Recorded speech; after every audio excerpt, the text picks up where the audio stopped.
Some of the people that went to Broadway were really smart cookies. There were a lot of Japanese and Chinese people that went to Broadway that were brilliant people. And for example, Horiyuchi was a friend of mine. There's Horiyuchi's screen there. At one time in its history, in the early 40s, 30% of the population there, or the enrollment there, was Japanese Americans. Some of them, after school, went to Japanese language schools. All these people went to Broadway, and we became, good friends.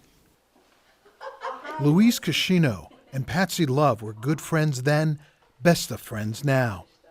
Patsy Love is my friend that I always remember.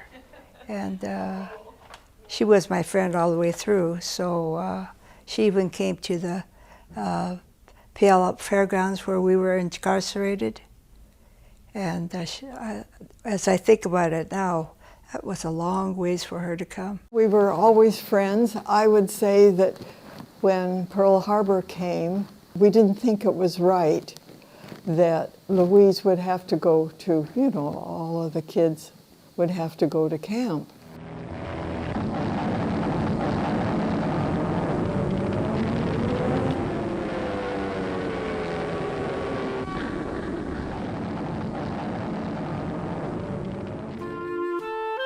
I wrote a letter to my husband-to-be. This is a letter to Hal, and I don't know if you knew him. It was later you met him. Dear Hal, yes, a war was declared this morning, and I feel kind of morbid. There are quite a few Japanese kids at school you knew, and I noticed no hard feelings as yet.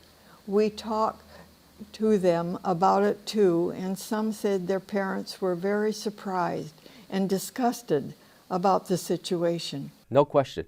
No question about it in terms of during that time period, Japanese Americans were looked at as the enemy. Nobody was saying that whether Japanese Americans that were born here, there's a difference between them and those that are in Japan. True? Yeah. My father, I remember him putting up a sign in the front window of our grocery store saying, "We are Americans." One person told me that there was a mother's tea for students, and this young woman who was a Japanese, she was one of the top students in the class. They refused to let her mother come to the tea. And this is the sad part, because government should have been the ones that were the voice of reason. They should have been the ones protecting its citizens. Memory is vivid for me. For everyone.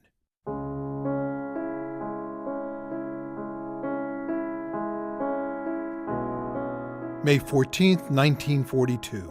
When they were shipped out to what amounts to concentration camps.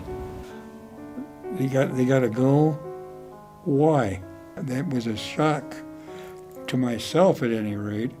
I'm sure it was also to my remaining Anglo classmates, non-Japanese classmates. So one day you go to school, And no one's there in our classes. We piled what we could carry, and we had to report to 14th and Jefferson. All of a sudden, 1/3 of the school was gone.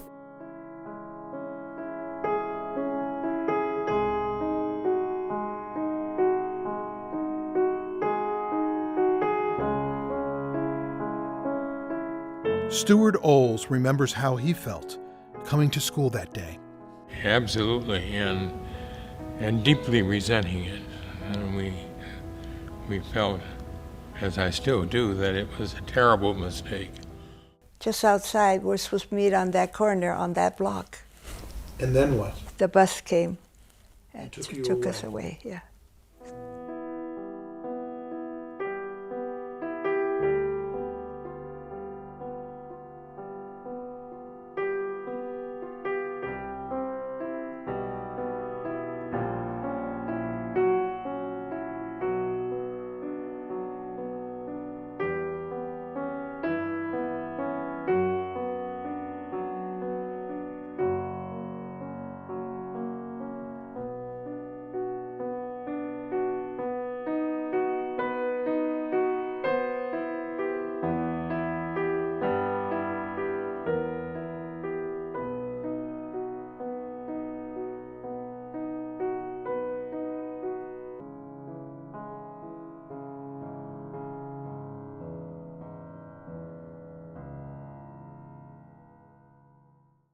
They were shipped down to Puyallup in a camp. They were gone, and there were no kids in classes, and there was no choir, no Japanese choir, and part of the orchestra was gone. They missed, therefore, their graduation ceremonies, and our good faculty trooped down to Puyallup and held a graduation ceremony for them. One day my mom was crying, and so I was looking at her, wondering why she cried, because she very seldom shed tears. And she said that she felt so bad for me that I couldn't go to the prom, graduation and the prom. Something little like that. But I think she was just saying that because she didn't want to express what the harm that it has been done to them. Patsy visited her dear friend Louise at the Puyallup Fairgrounds. Louise remembered that I had a camera. I wanted to take a picture of her. The soldiers took the cameras away from her during our visit. But I was called to the front office, and so that's when I saw Patsy. She must have been kind of appalled to see the kind of conditions we were in. From Puyallup, many of the families were forced into internment camps in other parts of the country for the next 2.5 years.